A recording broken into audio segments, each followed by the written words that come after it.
நீங்கள்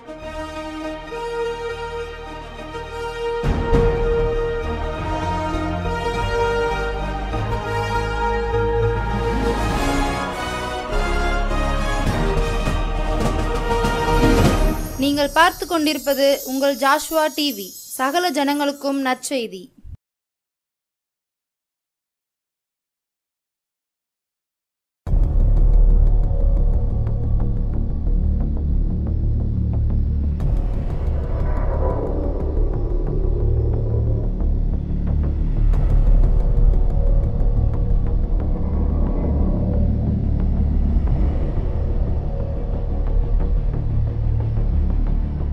இந்த ஜாஸ்வா டிவி நேயர்களுக்கும் காணொலி மூலம் உங்களை சந்திக்க மிக்க மகிழ்ச்சியுடன் இயேசு கிறிஸ்துவின் நாமத்தினால் அன்பின் வாழ்த்துதலை தெரிவித்துக் கொள்கிறோம்.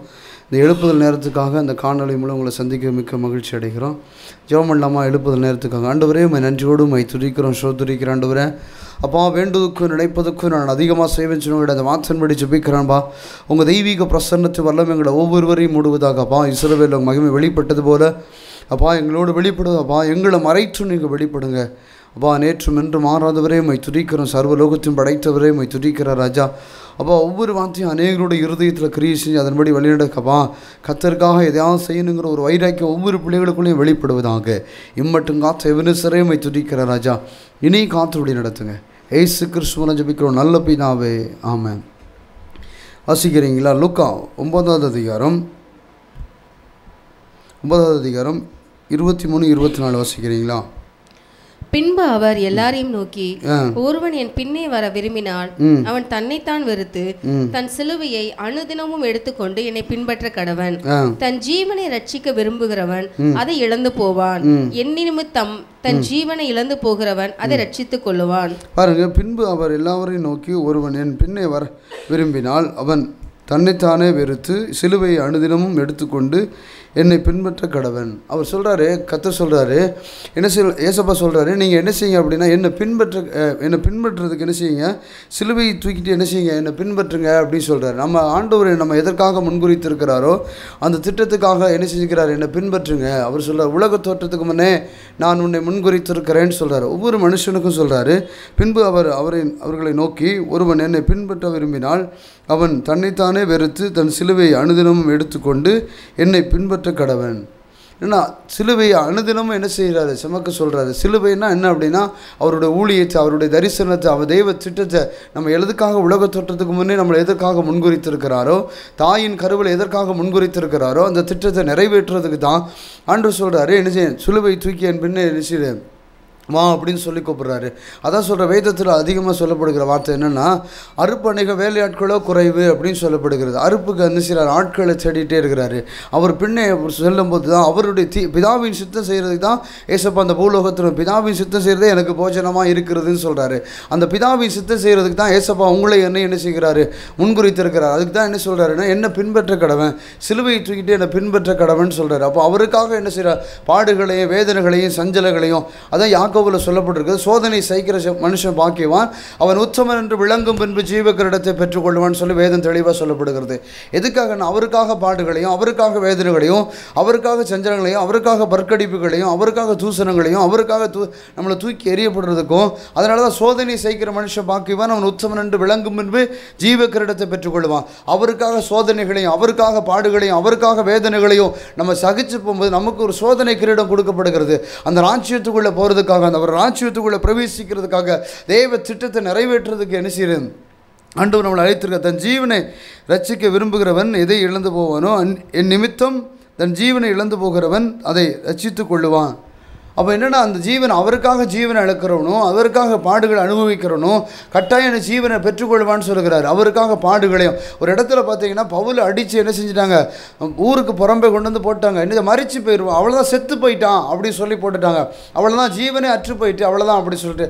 அப்போ கொஞ்சம் நேரம் கழித்து என்ன செஞ்சார், பவுல் என்ன செஞ்சிட்டார், எழும்பி என்ன செஞ்சார், அதே பட்டணத்துக்குள்ளே போகிறாரு. அப்போ ஆண்டவர் பாருங்க, அவருக்காக ஜீவனை இழக்கும்போது மறு ஜீவனை கொடுத்து என்ன செய்யார், ஆண்டவர் கனமான இந்த ஊழியத்துக்காக என்ன செய்கிறாரு, அழைத்து இருக்கிறார். அதுதான் சொல்கிறாரு, அவர் கனமான ஊழியத்துக்காக உங்களை என்னை முன்குறித்திருக்கார். மத்தேயு 7வது அதிகாரம் 33வது வசனம். மத்தேயு 6:33. முதலாவது தேவனுடைய ராஜ்யத்தையும் அவருடைய நீதியையும் தேடுங்கள், அப்பொழுது இவைகள் எல்லாம் உங்களுக்கு கூட கொடுக்கப்படும். பாருங்க, முதலாவது தேவனுடைய ராஜ்யத்தையும் அவருடைய நீதியும் தேடுங்கள், அப்பொழுது இவைகள் எல்லாம் என்ன செய்யப்படுமா? கூட கொடுக்கப்படும். அது ஆண்டவர் சொல்றாரு, ஏசப்பா தெளிவாக சொல்றாரு, நீ எதை குறித்து கலங்காத, முதலாவது தேவனுடைய ராஜ்யத்தையும் அவருடைய நீதியும் தேடு, அப்பொழுது இவைகள் எல்லாம் என்ன செய்யப்படுமா? கூட கொடுக்கப்படும் சொல்லி வேதம் தெளிவாக சொல்லப்படுகிறது. நம்ம என்ன நினைக்கிறோம்? உலக காரியங்களையும் உலக அல்பமான காரியத்துக்காகத்தான் என்ன செய்யும்? ஓடி தப்பிச்சு கொண்டு இருக்கிற இன்னைக்கு ஒரு சுவிசேஷ ஊழியத்துக்கு வாங்க, இன்னைக்கு என்ன செய்யணும்? இன்னைக்கு ஒரு ஜபக்குழு, இன்னைக்கு ஜபம் பண்ணணும், தேசத்துக்காக ஜபிக்கணும், இன்னைக்கு தேசத்துக்காக திறப்பில் நிற்கணும்னு சொல்லி கூப்பிட்டா என்ன செய்யறோம்? நம்ம அன்னைக்கு என்ன செய்யறோம்? எனக்கு வேலை இருக்குது, அங்கே வேலை இருக்குது, இங்கே வேலை இருக்குது அப்படின்னு சொல்லிட்டு இருக்கிறோம். இன்னைக்கு ஆண்டவர் விரும்புறது என்ன அப்படின்னா, தேவனுடைய திட்டங்களை செய்யறதுக்கு, தேவனுடைய நோக்கங்களை நிறைவேற்றுறதுக்கு தான். அதான் சொல்றாரு, இந்த நியாயப்பிரமாண புஸ்தகம் ஒன்று விட்டு விலகாது இருப்பாயாக அப்படின்னு சொல்லி யோசுவாக்கு வாக்குத்தத்தம் பண்றாரு. நீ விலகாமல் இருக்கும்போது நான் நினைச்சிட்டேன், நான் மோசையோடு கூட இருந்தது போல நான் உன்னோடு கூட இருந்து செய்யும் காரியம் அது பயங்கரமாக இருக்குன்னு சொல்ற. தண்ணீர் நடந்தாலும் நீ மூழ்கி போக மாட்டேன், அக்கினியில் நடந்தாலும் நீ எரிந்து போக மாட்டேன்னு சொல்லி வாக்குத்தத்தம் பண்றாரு. அதே வாக்குத்தத்தம் நம்மளோட வெளிப்படுறதுக்கும், அந்த வாக்குத்தத்தத்தின் வல்லமை, நம்ம வாக்குத்தத்தத்தின் பிள்ளைகளாக இருக்கிறோம், அந்த வாக்குத்தத்தம் நம்மளோட வெளிப்படணும் அப்படின்னா, அதான் கர்த்தருடைய வேதம் தெளிவு. முதலாவது தேவனுடைய ராஜ்யத்தையும் அவருடைய நீதியும் தேடு, அப்பொழுது இவைகளெல்லாம் என்ன செய்யப்படுமா? கூட கொடுக்கப்படும் சொல்லி வேதம் தெளிவாக சொல்லப்படுகிறது. நம்ம கர்த்தருடைய திட்டத்தை செய்கிறதுக்கும் கர்த்தருடைய நோக்கத்தை செய்கிறதுக்கு தான் ஆண்டவர் நம்மளை முன்குறித்திருக்கிறார். தேவனுடைய திட்டத்தை நிறைவேற்றுறதுக்கு தான், கடைசி காலத்துக்காக, அந்த எழுப்புதலுக்காக ஆண்டவர் நம்மளை முன்குறிக்க போய் தான் இன்றைக்கி என்ன செஞ்சுக்கிறோம்? அந்த டிவி சேனல் ஆண்டவர் நம்மளோட இடைப்பட்டுட்டே இருக்கிறாரு. ஆண்டவர் நம்மளோட என்ன செய்கிறார்? பேசிக்கிட்டே இருக்கிறாரு. எழும்பி பட்டணத்துக்குள்ளே போ, நான் உன்னை கொண்டு செய்யும் காரியம் அது பயங்கரமாக இருக்கும். ஆண்டவருக்காக பாடுகளை அனுபவிக்கிறதுக்கும், ஆண்டவருக்காக வேதனைகளையும் நிந்தனைகளை அனுபவிக்கிறதுக்கு தான் ஆண்டவர் நம்மளை முன்குறித்திருக்கிறாரு. யாரையும் நம்பல, அந்த ஊழியத்தை நம்மளை நம்பி அனுப்பணும், அந்த ஊழியத்துக்காக நம்ம போகணும் அப்படிங்கிறது தான் ஆண்டவர் நம்மளை பார்த்து இந்த டிவி சேனல் மூலியம் நம்மளோட பேசி கொண்டிருக்கிறார். இந்த ஜாஸ்வா டிவி மூலியம் நம்மளோட என்ன செய்கிறார்? இந்த எழுப்புதல் நேரத்தில் நம்மளோட பேசி கொண்டிருக்கிறார். எதுக்காக அப்படின்னா, ஆண்டவர் நம்மளை நம்பி இருக்க போய் தான் ஆண்டவர் இந்த வார்த்தை நம்மளை தேடி வந்துட்டு இருக்கிறார். ஆண்டவர் நம்ம அந்த ஊழியத்தை, கனமான ஊழியத்தை நமக்கு வைத்திருக்க போய் தான், ஆண்டவருக்காக நம்ம சிலுவையை தூக்குறதுக்காக தான் ஆண்டவர் என்ன செய்கிறாரு? அந்த கனமான ஊழியத்துக்காக தான் ஆண்டவர் என்ன செய்கிறாரு? இந்த வார்த்தை நம்மளை நோக்கி வந்துட்டு இருக்குது. ஆண்டவர் நம்மளை மறக்கலை, நம்மளை முன்குறித்திருக்கிறார். அதை சொல்கிறார், தாயின் கருவில் உருவாதுக்கு முன்னே உன்னை முன்குறித்திருக்கிறேன் சொல்ற. உலக தோற்றத்துக்கு முன்னே நீ இப்படிப்பட்டவன் நான் தெரிந்திருக்கிறேன் அப்படி சொல்றார். நீ போற வழியை நான் அறிந்திருக்கிறேன் அப்படி சொல்றாரு.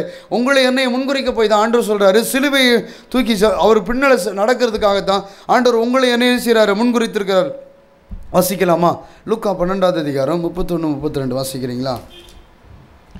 தேவனுடைய ராஜ்யத்தையே தேடுங்கள், அப்பொழுது இவைகள் எல்லாம் உங்களுக்கு கூட கொடுக்கப்படும். பயப்படாத சிறுமந்தையே, உங்களுக்கு ராஜ்யத்தை கொடுக்க உங்கள் பிதா பிரியமாய் இருக்கிறார். பாருங்க, வசனம் தெளிவாக சொல்லப்படுது. தேவனுடைய ராஜ்யத்தை தேடுங்கள், அப்பொழுது இவர்கள் எல்லாம் உங்களுக்கு கூட கொடுக்கப்படும். பயப்படாத சிறுமந்தையே, உங்களுக்கு ராஜ்யத்தை கொடுக்க உங்களுக்கு பிதா பிரியமாக இருக்கிறார். என்னன்னா, வசனம் தெளிவாக சொல்லப்படுகிறது. நம்ம அந்த ராஜ்யத்தை குறித்த பாரம் நமக்குள்ளே இருந்தால் தான், ராஜ்யத்தை குறித்த தேவ திட்டம் நமக்குள்ளே இருந்தால் தான், நம்ம ராஜ்யத்துக்கு எதையாவது செய்யணும் அப்படிங்கிற ஒரு நோக்கம் இருந்தால் தான் நம்ம வல்ல ராஜ்யத்தை ராஜ்யத்தை கொடுக்கறதுக்கு என்ன செய்கிறாரு? அவர் நமக்கு பிரியமாக இருக்கிறார். அதான் வசனம் தெளிவாக சொல்லுது பாருங்க. ரூக்கால தேவனுடைய ராஜ்யத்தையும் தேடுங்கள், அப்பொழுது இவங்களெல்லாம் என்ன செய்யப்படுமா? உங்களுக்கு கூட கொடுக்கப்படும். பயப்படாதே சிறுமந்தையே, உங்களுக்கு ராஜ்யத்தை கொடுக்க உங்களுக்கு பிதா பிரியமாக இருக்கிறாரா? என்ன செய்கிறாரா? அவர் சித்தங்களை செய்கிறவங்களுக்கும், அவர் நோக்கங்களை நிறைவேற்றுறதுக்கும், அவருடைய காரியங்களை இந்த தேசத்துக்குள்ளே நடப்பிக்கிறதுக்கு தான் ராஜ்யத்தை கொடுக்கறதுக்கு அவர் பிரியமாக இருக்கிறாராம் பிதா. அதான் சொல்கிறார், ஏசப்பா சொல்கிறார் ஒரு இடத்துல, நான் பிதாவை சுத்தம் செய்கிறதே எனக்கு போஜனமாக இருக்குது, என்னை பின்பற்றுகிறவன் பிதாவை பின்பற்றுகிறான்னு சொல்லுகிறாரு. அப்போ அவர் ஏசப்பா என்ன செய்கிறதுக்காக இந்த பூலோகத்தில் வந்தாரோ, பாடுகளையும் வேதனைகளையும் அவருக்காக சஞ்சலங்களை அனுபவிக்கிறதுக்காக வந்தாரோ, நமக்காக பாடுகளுக்கு பட்டார், நமக்காக சாபமானார், நமக்காக சிலுவையில் அடிக்கப்பட்டார், சாத்தானை ஜெயிச்சார். அதே போல தான் ஆண்டவர் என்ன செய்கிறார்? ஏசப்பா என்ன செய்கிறாரு? அதே தரிசனத்தை, அவரோட தரிசனத்தை ஒரு மனுஷன் கேட்குறான், பல்லவ ராஜ்யத்துக்கு வர்றதுக்கு நான் என்ன செய்யணும்னு சொல்லி, நானே வலியும் சத்தியமும் ஜீவனமாக இருக்கிறேன்னு சொல்கிறாரு. அப்பதான் சொல்றாரு, என்னை பின்பற்றுகிறவன் பிதாவை பின்பற்றுகிறான்னு சொல்றாரு. எதுக்குன்னா அப்படின்னா, ஆண்டவர் என்ன எதற்காக நம்மளை முன்குறித்திருக்கிறார்? அவர் தேவ திட்டத்தை இந்த பூமியில நிறைவேற்ற ஏதாவது ஒரு மனுஷன் வேணும் இல்ல, அந்த மனுஷனை நம்மளை பிடித்திருக்கிறாரு. அவர் ஆவியை நம்ம மேல ஊற்றிருக்கிறாரு, அவருடைய திட்டத்தை நமக்குள்ள வைத்திருக்கிறாரு, அந்த தேவ தரிசனத்தை நமக்குள்ள வைத்திருக்க போய் தான் தேவன் நமக்கு அந்த அபிஷேகத்தை கொடுத்து, அந்த வரங்களை கொடுத்து, வல்லமைகளை கொடுத்து தேசத்துக்குள்ள அனுப்ப அவர் சுத்தமுள்ள தேவனாக இருக்கிறாரு. நாணிய வெக்கப்படுத்தும்படி வயிற்றுகளை தெரிந்திருக்கிறோம். இன்னைக்கு அநேகர் சொல்றாங்க, என்ன அழைக்கல, உங்களை அழைக்கல, என்ன அழைக்கல, என்ன அழைக்கலன்னு சொல்றாங்க. ஆண்டவர் சொல்றாரு, அநேகரை அழைத்திருக்கிறாரு, அவர் ஊழியத்துக்கு அழைத்திருக்கிறார். தேவனுடைய திட்டம் என்ன சொல்லப்படுதுன்னா, பிதாவின் சித்தம் செய்யாதவன் தேவனுடைய ராஜ்யத்தில் பிரவேசிக்க முடியாது சொல்லி வேதம் தெளிவாக சொல்லப்படுகிறது. பிதாவின் சித்தம் செய்யணும், எப்படி தேவனுடைய ராஜ்யத்தில் போக முடியும்? நம்ம நினைக்கிறோம், ஜலத்திலே ஆவியிலே பரவாதம் தேவனுடைய ராஜ்யத்தில் பிரவேசிக்க முடியாதுன்னு சொல்லி வேதம் தெளிவாக சொல்லப்படுகிறது. நம்ம சொல்கிறோம் அதே மாதிரி நம்ம ஜலத்தில் பரவிட்டோம் எப்படியா தேவனுடைய ராஜ்யத்துக்கு போயிடுவோம்னு நினச்சிட்டு இருக்கோம். அது அறியாதவருக்கு நம்ம இயேசுவை பற்றி அறிஞ்சிட்டோம், இவர் தான் உண்மையுள்ள கடவுள், இவர் தான் வழியும் சத்தியமும் ஜீவனமாக இருக்கிறாருன்னு சொல்லி தெரிஞ்சிட்டோம். என்னை பின்பற்றுகிறவன் பிதாவை பின்பற்றுகிறான்னு சொல்லுகிறார் இயேசுப்பா. எதுக்கு அப்படின்னா நான் என்ன செய்ய இந்த பூமிக்கு பூலோகத்துக்கு வந்தனோ அதையே நிறைவேற்றுறது தான். உன்னை தாயின் கருவறை உருவாதுக்கு முன்னே உன்னை முன்குறித்திருக்கிறேன்னு சொல்கிறாரு. அந்த தேவ திட்டத்துக்காக முன்குறித்திருக்கிறேன்னு சொல்கிறார். தரித்திருக்கிற சுவிசேஷ அறிவிக்கிறோம், கட்டுண்டவர்களை காவலிருந்து விடுதலையாக்குறோம், உங்களை முறிக்கிறதுக்கும் சத்ருவின் சகல வல்லமைகளை நிர்மலமாக்குறதுக்கும் உன்னையை என்னையை தெரிந்திருக்கிறாரு. இந்த டிவி சேனலை பார்த்துட்டு இருக்கிற ஒவ்வொருவருக்கும் சொல்கிறேன், ஆண்டவர் வைத்திருக்கிற பெரிய திட்டத்துக்காக, ஆண்டவர் வைத்திருக்கிற பெரிய நோக்கத்துக்காக, உங்களை உலக தோற்றத்துக்கு முன்னே இப்படிப்பட்டவன் எனக்கு வேணும் ஊழியத்துக்கு அப்படி சொல்லி அவர் தீர்மானம் பண்ணி இருக்கிற தேவனாக இருக்கிறாரு. அவர் தாயின் கருவில் உருவாதுக்கு முன்னே நம்மளை முன்குறித்திருக்கிறாரு.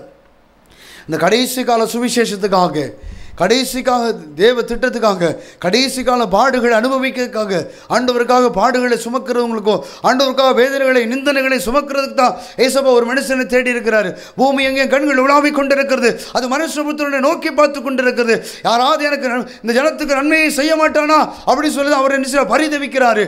ஆண்டவர் இறங்கி செய்கிறதுக்கு ஜனம் பரிசுத்தம் இல்லை, தேசம் பரிசுத்தம் இல்லை, பரிசுத்தமான தேவனை தொழுது கொள்ளல.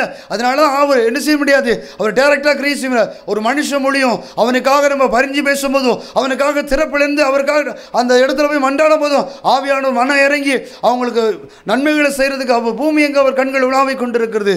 ஆண்டவர் நம்மளை அதற்காகத்தான் முன்குறித்திருக்கிறார். வாசிக்கலாமா? லூக்கா 13வது அதிகாரம் 43வது வசனம். லூக்கா 12:43. எஜமான் வரும்போது அப்படியே செய்கிறவனாய் காணப்படுகிற ஊழியக்காரன் பாக்கியவான். எஜமான் வரும்போது அப்படியே செய்கிறவனாய் காணப்படுகிற ஊழியக்காரன் பாக்கியவான். பாருங்க, எஜமான் வரும்போது அப்படியே செய்கிறவன் தான் என்ன செய்யறான், ஊழியக்காரன் பாக்கியவானா இருப்பானா. நம்ம ஊழியக்காரனா மாறணும் இல்லை, அந்த தேவ திட்டத்துக்காக நம்ம நிறைவேற்றணும் இல்லை, தேவ நோக்கத்தை நிறைவேற்றணும் இல்லை. வசனம் சொல்லுது, அவுக்குள்ள சொல்லப்படுகிறது, கடந்தோடுகிற வாசிக்கும்படி கர்த்தர் அப்பவே பேசுகிறார். பழைய ஏற்பாட்டு காலத்து கடந்தோடுகிற வாசிக்கும்படி தீர்க்கமாக பலகையில எழுதுன்னு சொல்கிறாரு. குறித்த காலத்தில் தரிசனம் வைக்கப்பட்டிருக்கிறது, அது தாமதிக்காது, அதுக்காக காத்துரு, அதுக்காக நிச்சயம் விளங்குன்னு சொல்லுகிறாரு. அந்த தரிசனத்துக்காக, இந்த தேவ திட்டத்துக்காக, தேவனுக்காக பாடுகளை அனுபவிக்கிறதுக்கும், தேவனுக்காக வேதனைகளை அனுபவிக்கிறதுக்கும் ஆண்டவர் உங்களை என்ன செய்கிறார், முன்குறித்திருக்கிறாரு. அந்த கடைசி காலத்துக்காக, கடைசி கால தேவ திட்டத்துக்காக, கடைசி கால அந்த வைராக்கியம், ஆண்டவர் உள்ள வைராக்கியம் நமக்குள்ளே இருக்கணும். அந்த பட்டணமாக போய் சுவிசேஷம் அறிவிக்கிறோம், திக்கற்ற பிள்ளைகளுக்கு சுவிசேஷம் அறிவிக்கிறதுக்கும், விதவைகளுக்கு சுவிசேஷம் அறிவிக்கிறதுக்கும் ஆண்டவர் உங்களை என்ன செய்கிறார், முன்குறித்திருக்கிறாரு. அதனால தான் ஆண்டவர் உலக தோற்றத்துக்கு முன்னே நான் உன்னை முன்குறித்திருக்கிறேன்னு சொல்கிறாரு. உன் ஜாதிகளுக்கு ஒன்று ஒளியாக வைத்திருக்கிறேன், உன் ஜாதிகளுக்கு ஒன்று தீர்க்கதரிசியாக வைத்திருக்கிறேன்னு சொல்லுகிறாரு. சும்மா ஒன்று உங்களை என்னையும் தெரிந்து கொள்ளலை, நம்ம வெந்ததை தின்னுட்டு வெதி வெந்தா பயிரணும் அப்படிங்கிற எண்ணத்தோடு என்ன செய்கிறாரு, நம்ம வாழக்கூட வாழ்கிற வாழ்க்கை, ஆண்டவருக்காக வாழ்கிறோமா, பிரயோஜனமான வாழ்க்கை வாழ்கிறோமா அப்படிங்கிற சிந்திச்சு நம்ம செயல்படுக்கும் போது தான் நம்ம வல்ல ராஜ்யத்துக்கு போகிற பிள்ளைகளாக நம்ம மாற முடியாது. அதான் வசனம் தெளிவாக சொல்லப்படுது. அந்த கர்த்தருடைய ஊழியத்தை செய்கிறவன் தான் வல்ல ராஜ்யத்தை சுதந்திரிக்க முடியும். பிதாவை சித்தம் செய்கிறவன் தான் தேவனுடைய ராஜ்யத்தை சுதந்திரித்துக் கொள்ள முடியும். வாசிக்கிறீங்களா? யோவான் 7வது அதிகாரம் 16வது வசனம். இயேசு அவர்களுக்கு பிரதியுத்தரமாக, உன் உபதேசம் என்னுடையதாயிராமல் என்னை அனுப்பினவருடையதாக இருக்கிறது. பாருங்க, என்னுடைய உபதேசம், அவர் தெளிவாக சொல்றாரு, என்னுடைய உபதேசம் என்னை அனுப்பினருடைய உபதேசமா இருக்கிறதுன்னு சொல்றாரு. நான் எதை பேச நினைக்கிறேனோ, பிதா என்ன செய்ய சித்தமாக இருக்கிறாரோ அதையே பேசுகிறேன், அதையே செய்கிறேன், அதையே இந்த தேசத்துக்குள்ளே நடப்பிக்கிறேன். அதான் சொல்கிறாரு, கட்டுண்டிருந்து காவலிருந்து விடுதலை ஆக்குறதுக்கும், மூங்களை முறிக்கிறதுக்கும், குருடனை கண்களை திறக்கிறதுக்கும், முடமனை நடக்க செய்கிறதுக்கும், திமிர்வாதக்காரனை சுகமாக்குறதுக்கும் என்ன செய்கிறாரு, என்னை அழைத்திருக்கிறாரு, என்னை முன்குறித்திருக்கிறாரு. பாவத்திலிருந்து ஜனத்தை மீட்கிறதுக்கும், அக்கிரமத்திலிருந்து ஜனத்தை மீட்கிறதுக்கும், விபச்சாரத்திலிருந்து வைசித்தத்திலிருந்து ஜனத்தை மீட்கிறதுக்கும் என்ன நினைச்சிருக்கிறார், இந்த பூலோகத்துக்கு என்ன அனுப்பியிருக்கிறாரு. நான் சாபமானேன் அப்படின்னு சொல்றாரு. நான் எல்லாத்துக்கும் சாபமா எரிச்சு உன்னை மீட்டிருக்கிறேன், என்ன சொந்த குமாரனா மீட்டிருக்கிறேன் சொல்கிறாரு. கடைசி சொட்டு ரத்த வர என்ன செய்கிறாரு, சிந்தி தான் நம்மளை என்ன மீட்டிருக்கிறாரு. அவருக்காக எதையாவது ஒன்று செய்யணும்ல. நம்மளோட வாழ்க்கையில் என்ன செய்கிறோம், 7வது நாள் ஆலயத்துக்கு போகிறோம், அதே மாதிரி என்ன செய்கிறோம், பாசிங் பிரேயர் போகிறோம், அதே மாதிரி என்ன செய்கிறோம், திறப்பின் வாசலுக்கு போய் ஜெபம் பண்ணுறோம். ஆனால் தேவ திட்டத்தை நிறைவேற்ற மாட்டோமே. அவர் பணத்தை விரும்பல ஆண்டவர். நம்ம ஆண்டவர் சமூகத்தில் போய் உட்கார்ந்து அவருக்காக செயல்படுகிற பிள்ளைகளாக என்ன செய்கிறாரு, விரும்புகிறாரு. அன்றைக்கி போய் எருசலேமின் சபையில் பார்த்தீங்கன்னா என்ன சீசர்கள் தொகை பெருகிட்டுன்னு சொல்லி வேதம் தெளிவாக சொல்லப்படுகிறது. இன்றைக்கி சபைகளில் பார்க்குறோமா, சீசர்கள் தொகை பெருகிட்டான்னு பார்க்குறோமா, இன்றைக்கி சீசர்கள் தொகை பெருகிட்டான்னு பார்க்கமா, இன்றைக்கி பார்க்க முடியல. இன்றைக்கி அதே பாஸ்டர் மாதிரி தான் ஊழியம் செஞ்சுட்டு இருக்கிறாங்க. அதே பாஸ்டர் பிள்ளைங்க தான் ஊழியம் செஞ்சுட்டு இருக்கிறாங்க. இன்றைக்கி யாரும் விசுவாசிகள் ஊழியம் செய்யலை. சத்தியத்தை அறிவிகள், சத்தியம் உங்களை விடுதலையாக்குன்னு சொல்லி வேதம் தெளிவாக சொல்லப்படுது. சத்தியத்தை அறிகிற பிள்ளைகளை நம்ம மாறும்போது தான் கர்த்தர் நம்மளுக்குள்ள பலத்த காரியங்களை செய்கிறதுக்கும் பலத்த தெய்வ திட்டத்தை நிறைவேற்றுறதுக்கு தான் ஏசப்பா உங்களை என்னை எண்ணிச்சுக்கிறாரு, முன்குறித்திருக்கிறாரு. அந்த தெய்வ திட்டத்துக்காக முன்குறித்திருக்கிறாரு. அந்த கடைசி காலத்துக்காக, கடைசி கால ஊழியத்துக்காக உங்களை என்னையை நம்புகிறாரு. உங்களை என்னை அந்த தரிசனத்தில் ஓட வைக்கணும்னு சொல்லி தான் அவருடைய நோக்கமாக இருக்குது. அது வலது வருஷத்தில் நம்ம அமரப்படணும்னு தான். அது வலது வருஷத்தில் நம்ம அமரப்படி உண்மை உச்சமான ஊழியக்காரியை அப்படின்னு கூப்பிட்றதுக்கு தான் ஆண்டவர் இப்பவும் நம்மளை சிறப்படுத்துகிறாரு. அந்த பல்லவ ராஜ்யத்துக்குள்ள நம்ம சுதந்திரத்துக் கொள்ள தான். அதான் பவுல் சொல்றாரு, தீமோத்தேயுக்கு எழுதுறாரு, எனக்கு நீதியின் கிரீடம் வைக்கப்பட்டிருக்குது, உனக்கு வைக்கப்பட்டிருக்குது. என்ன செய்யுது? நல்ல போராட்டத்தை போராடினேன், நித்திய ஜீவனை பெற்றுக்கொண்டு எனக்கு நீதியின் கிரீடம் வைக்கப்பட்டிருக்குது. தீமோத்தேயு உனக்கு வைக்கப்பட்டிருக்குன்னு லெட்டர் எழுதுறாரு. எதுக்கு? அதே கிரீடம் நம்ம பெற்றிருக்கிறோமா? பவுலை போல நம்ம ஓடி இருக்கிறோமா? பவுலை போல ஊழியம் செஞ்சிருக்கிறோமா? சுவிசேஷம் அறிவிச்சிருக்கிறோமா? கட்டுண்டலிருந்து காவலிருந்து விடுதலை ஆக்கி இருக்கிறோமா? எதற்காக ஆண்டவர் முன்குறித்திருக்கிறார்? எதற்காக நம்மளை திட்டம் திட்டி வைத்திருக்கிறாரோ அந்த திட்டத்தை நிறைவேற்றுறதுக்கு தான் ஆண்டவர் உங்களை என்ன செய்கிறாரு? இந்த முன்குறித்திருக்கிறார். இந்த டிவி சேனல் மூலியம் ஆண்டவர் நம்மளோடு இடைப்பட்டுட்டே இருக்கிறார். ஒவ்வொரு மாதம் புதன்கிழமையும் எழுப்புதல் நேரத்துக்காக ஆண்டவர் நம்மளோடு இடைப்பட்டுட்டே இருக்கிறாரு. இந்த கடைசி காலத்துக்காக, கடைசி கால தெய்வ திட்டத்துக்காக, கடைசி கால தெய்வ நோக்கத்தை நிறைவேற்றுறதுக்கு தான் பூமியில் மனுஷபுத்திரனை நோக்கி பார்க்குறேன்னு சொல்கிறாரு. அவர் சும்மா ஒன்று நம்மளை நோக்கி பார்க்கல. யாராவது என் ஊழியத்தை செய்ய மாட்டாங்களா? யாராவது என் தரிசனத்தை நிறைவேற்ற மாட்டாங்களா? யாராவது என் ஏக்கத்தை புரிந்து கொள்ள மாட்டாங்களா? யாராவது எனக்காக ஓட மாட்டாங்களா? யாராவது எனக்காக வைராக்கியம் பாராட்ட மாட்டாங்களா? அப்படின்னு சொல்கிற அந்த வைராக்கியத்தோடு தான் இன்றைக்கி என்ன செய்கிறாரு? பள்ளிவிடத்திலிருந்து உட்காந்து கண்ணீர் வடித்து அழுதுகிட்டே இருக்கிறாரு. பிதா கேட்கிறாரு, இன்னைக்கு வேதம் தெளிவாக சொல்லப்படுது, நல்ல கனி கொடாத மரமெல்லாம் வெட்டுண்ட அக்னியில் போடப்படும் சொல்லி வேதம் தெளிவாக சொல்லப்படுகிறது. இன்னைக்கு பாடுகளை அனுபவிக்கிறதுக்கு தான் கர்த்தருடைய சிலுவையை தூக்கி, இயேசுவோட சிலுவையை தூக்கி சுமக்கிறதுக்கோ, அந்த ஜனத்தை விடுதலையாக்குறதுக்கோ, கட்டுண்டவர்கள் காவலிருந்து விடுதலையாக்குறதுக்கோ உங்களை என்ன செய்கிறார்? முன்குறிக்க போய் தான் ஆண்டவர் என்ன செய்கிறாரு? இந்த டிவி சேனல் மூலம் நம்மளோட பேசி கொண்டு இருக்கிறாரு. வாசிக்கிறீங்களா? யோவான் 9வது அதிகாரம் 4-5. பகற்காலம் இருக்கும் மட்டும் நான் என்னை அனுப்பினவருடைய கிரியைகளை செய்ய வேண்டும். ஒருவனும் கிரியை செய்யக்கூடாத ராக்காலம் வருகிறது. நான் உலகத்தில் இருக்கையில் உலகத்திற்கு ஒளியாய் இருக்கிறேன் என்றார். பகற்காலம் இருக்கும் மட்டும் நான் என்னை அனுப்பினவருடைய கிரியைகளை செய்ய வேண்டும். ஒருவனும் கிரியை செய்யக்கூடாத ராக்காலம் வருகிறது. பாருங்க, பகற்காலம் மட்டும் நான் என்னை அனுப்பினவருடைய கிரியைகளை செய்ய வேண்டும், ஒருவனும் கிரியை செய்யக்கூடாதபடி ராக்காலம் வருகிறது.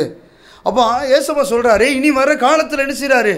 எழும்பி போ, பட்டணத்துக்குள்ளே போன்னு சொல்கிறார். இனி என்ன செய்ய முடியாது? சுவிசேஷம் அறிவிக்க முடியாது, கட்டுண்டதிலிருந்து காவலிருந்து விடுதலையாக்க முடியாது, முகங்களை முறிக்க முடியாது, சத்துருவின் சகல வல்லமைகளை நிர்மூலமாக்க முடியாது. அதான் நீ எழும்பி போன்னு சொல்கிறாரு. இனி வருகிற ராக்காலம் வரப்போகுது, எச்சரிக்கையாக இருன்னு சொல்லுகிறாரு. காலத்தை பிரயோஜனப்படுத்துன்னு சொல்கிறாரு. இனி நம்ம உட்கார்ந்துருக்கிற நேரம் இல்லை. அதான் சொல்கிறாரு, நான் உலகத்தில் இருக்கையில் உலகத்திற்கு ஒளியாக இருக்கிறேன் என்றார். பாருங்கள், அவர் என்ன செய்கிறார்? நான் உலகத்தில் இருக்கிறனால உலகத்துக்கு ஒளியாக இருக்கிறேன். அதே ஒளியை தான் நம்ம கொடுத்துக்கிறாரு. அவருடைய ஆவிய, பரிசுத்த ஆவிய தேற்றவான்னு நமக்கு நினைச்சிறாரு, அனுப்பி நினைச்சிறாரு. இன்னைக்கு இதுவரை வழி நடத்திட்டு இருக்கிறாரு. இன்னைக்கு உணர்த்துறாரு, தீர்க்கதரிசி மூலியம் பேசுகிறாரு. நீ எழும்பி பட்டணத்துக்குள்ளே போ, நான் உன்னை கொண்டு செய்ய காரியம் அது பயங்கரமாக இருக்குன்னு சொல்லி பேசுகிறாரு. இந்த கடைசி காலத்துக்காக, கடைசி கால தெய்வ திட்டத்துக்காக, கடைசி கால பரம அழைப்பை பந்தய பொருளை பெற்றுக்கொள்றதுக்காக ஏசப்பா என்ன செய்கிறார்? பாடுகளை அனுபவிக்கிறதுக்கோ, வேதனைகள் அவருக்காக சஞ்சலப்படுறதுக்கோ, அவளுக்காக வேதனைப்படுறதுக்கோ, சிலுவையை தூக்கி சமக்க ஒருவன் வரமாட்டானா அப்படின்னு சொல்லி பரிதவிக்கிறாரு. இந்த கடைசி கால திட்டத்துக்காக ஆண்டவர் நம்மளை எதற்காக முன்குறித்திருக்கிறாரு? எதற்காக அபிஷேகம் பண்ணி இருக்கிறாரு? எதற்காக இவ்வளவு நாள் நம்மளை ஜீவனோட வைத்திருக்கிறார்? அவர் தேவ திட்டத்தை நிறைவேற்றி, தேவ நோக்கத்தை நிறைவேற்றி, ராஜ்யத்தின் சுவிசேஷம் அறிவிக்கிறதுக்கு தான் உங்களை என்ன செய்கிறார்? முன்குறித்திருக்கிறாரு. இந்த கடைசி கால பாடுகள் அனுபவிக்கிறதுக்கு தான் ஆண்டவர் உங்களை என்ன செய்கிறார்? உங்களை என்ன செய்கிறார்? முன்குறித்திருக்கிறாரு. அந்த சிலுவையை தூக்கி சுமக்கிறவன் தான் ஏசப்பாக்கு பாத்திரனா மாற முடியும். இல்லைனா என்ன செய்ய முடியாது? அந்த தெய்வனோட ராஜ்யத்தில் என்ன செய்ய முடியாது? பிரவேசிக்க முடியாது. கர்த்தருக்காக பாடுபடுறதுக்கும், கர்த்தருக்காக வேதனைப்படுறதுக்கும், அவருக்காக யாராவது ஒரு மனுஷன் வரமாட்டானா அப்படி சொல்லி என்ன செய்ய பரிதவிக்கிற தேவனாக இருக்கிறாரு. சோமல்லாம அந்த இருப்பது நேரத்துக்காக ஆண்டவரே உம்மை நன்றியோடுமை துதிக்கிற ராஜா, துதிக்கிற மத்தியில் வாசம் பண்ணுகிறவரே உம்மை துதிக்கிற ராஜா. அவா இன்னும் அநேகரை எழுப்ப ஆண்டவரே, இந்த எழுப்புற நேரத்துக்காக ஆண்டவரே, அவா யாரை முன்குறித்திருக்கிறீங்களப்பா, இந்த ராத்திரி வேளையில் தட்டி எழுப்ப ஆண்டவரே. ஆண்டவரே. அப்பா அவங்க உங்கள் இருதயத்தில் அந்த வாரத்தை வைத்து ஆண்டவரே, உங்கள் கிருபை வெளிப்படுத்த ஆண்டவரே, உங்கள் மகிமை வெளிப்படுத்தும். கர்த்தருக்காக சிலுவையை தூக்கி சுமக்கிற ஒவ்வொரு மனுஷனை எழுப்புங்க ஆண்டவரே, ஒவ்வொரு மனுஷங்களை எழுப்பி ஆண்டவரே, பட்டணத்துக்குள் அனுப்பி அநேக ஜனத்தை விடுதலையாக்க அந்த கிருபை வெளிப்படுத்த ஆண்டவரே. பரிசுத்த ஆவியானவரே, எங்களை தாழ்ச்சி வெறுமையாக்குகிற ஆண்டவரே. நாங்கள் அல்ல ராஜா, நீங்கள் எங்களை ஆசீர்வதிங்க, பலப்படுத்துங்க. இயேசு கிறிஸ்துவின் ஜெபிக்கிறோம் நல்ல பிதாவே, ஆமென்.